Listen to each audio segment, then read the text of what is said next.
Let's go a little down I-95 now. News 8's Jamie Muro is live for us in Milford, and as you can see, the wind hammering him there as well. Jamie.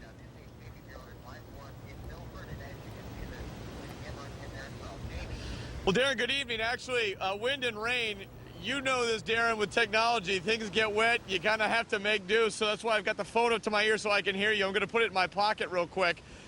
We focused much of our afternoon in Milford, and as you've been hearing in the newscast, we have seen things progressively get worse. Now, one of the things that we're noticing again as the tide is coming out, well, you know, you picture this.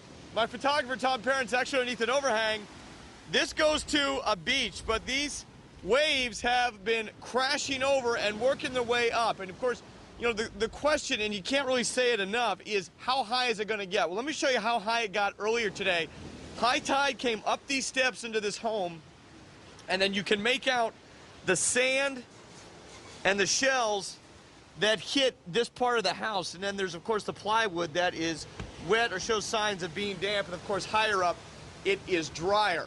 So that's one reason why folks in this house are gone. Other people we have talked to are staying. In fact, I did talk to some people who keep coming out here, and it might be, yeah, you can see it from here.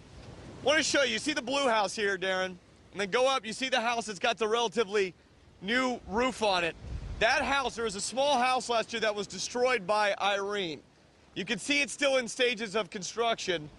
And the owner of that home, we did interview him about 30 minutes to an hour ago. And, of course, hoping for the best, he keeps coming out and checking to see if things are up. Now, of course, the difference with his newer house than his old house, he's following the FEMA regulations. He said it's got to be over 13 feet on stilts. He's moved his up to about, I think he said 14.6.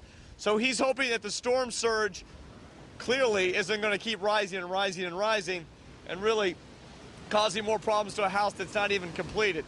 And then, of course, the other factor we talked about is people coming out and simply taking a look at this. And, you know, when you watch this and you look out into the sound, you see the size of these waves. It is incredible. But you heard many people say, not the best idea as this keeps coming in.